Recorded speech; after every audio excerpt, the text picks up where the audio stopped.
When we go to bed and we're lying in bed and can't sleep, the question is, what can we do to help ourselves sleep? We do all these things. One of the best things that I've found is watching the breath. And whatever that means to you, you can have the hands on the abdomen and notice the fingers moving with the breath. The fingers will move very slightly with the breath if you have the hands on the belly. And that little tiny movement of the fingers is very calming to the whole nervous system. Because what we do most of the day is to use our hands with the brain, and the hands are hyperactive and hyper vigilant, and they don't know how to soften and really relax. You let the breath relax the hands, and the mind also relaxes. You pay attention to the hands and the breath together. The little trick I use, you can think of the breath expands the hands, so you lift the hands ever so slightly, and you bring them down, or you lift the thumbs with the breath and let them go down. Do just little movements, 1 millimeter or less, just little tremble of the fingers or wrist, hand, finger, any finger, 1 finger, 2 fingers, little thing like that. Helps a lot. In Feldenkrais, we look at babies a lot and study what do they do. And if you look at a baby sleeping, you'll see there's a little trembling and jiggling of the chin. And the eyes are quiet. And they're sleeping with a little chin jiggle and the eyes quiet. If you look at a person with insomnia, the jaw is clenched and the eyes are working and moving. The brain is active. This is an organization of the head and eyes and jaw that's either insomnia or sleep.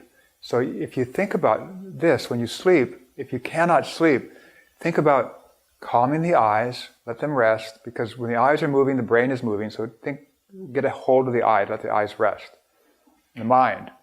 And then let the chin jiggle, just a little bit. Just with the lips sealed, the teeth apart. And this can remind you how it was as a baby when you were sleeping as an innocent little baby. Another trick that is helpful is because we live in a world of close focus. We're not in nature so much, in open forests and oceans, and like nature isn't that way with us anymore. So we're in rooms, we're in cubicles, we're at a computer. The eyes are close focused. When the eyes are close focused, the body is more tight. And there's been studies that confirm this, that when you're close focused, the eyes elongate, all the joints tighten. And if you're trying to be a professional basketball player, watch them. If they shoot a basket, they go to open focus eyes. When the eyes are soft and open, we relax, the joints relax. So when you go to sleep, what do you do with your eyes and mind when you close the eyes? Close the eyes, are you still in close focus? So it's good to just practice a little bit, close the eyes, and imagine something, infinity, a big forest, the oceans or the sky and the clouds or infinite space or some abstract concept of infinite joy or infinite something all around you. So you get out of this frontal visual staring thing.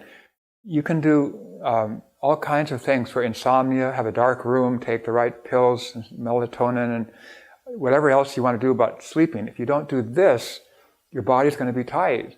How do you use the mind and eyes when you sleep? Open focus, wide angle vision, defocus. It's a very healthy way to use the mind and eyes as you go to sleep. One ancient Ayurvedic trick is to take a drop of castor oil, put it on the eyelid. And this is considered a remedy in Ayurveda for insomnia. Now, castor oil is a medicinal oil that I've used for years, and there's a whole literature in ancient times. They've used it in almost every culture. It's very calming, soothing, takes pain down. And the eyes, as you may know, is like part of the brain.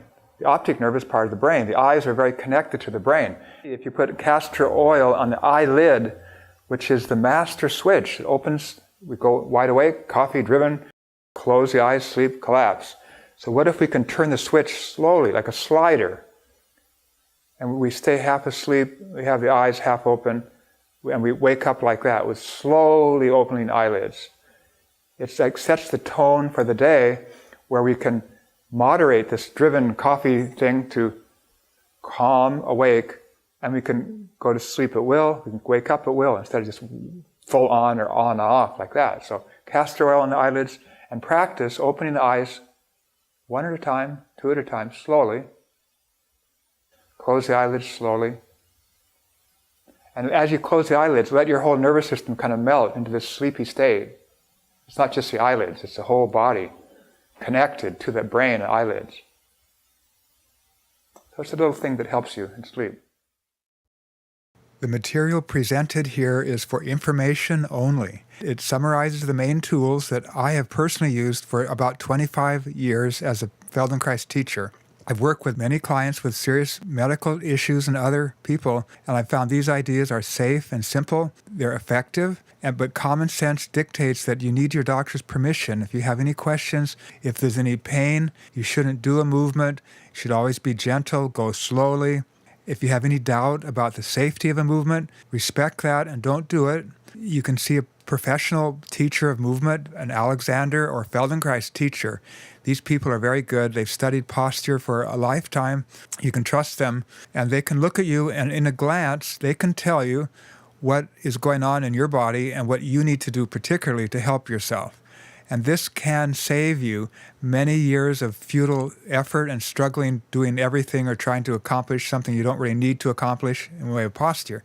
When you have a professional, experienced person looking at you and you follow their advice, it can save you lots of effort and time.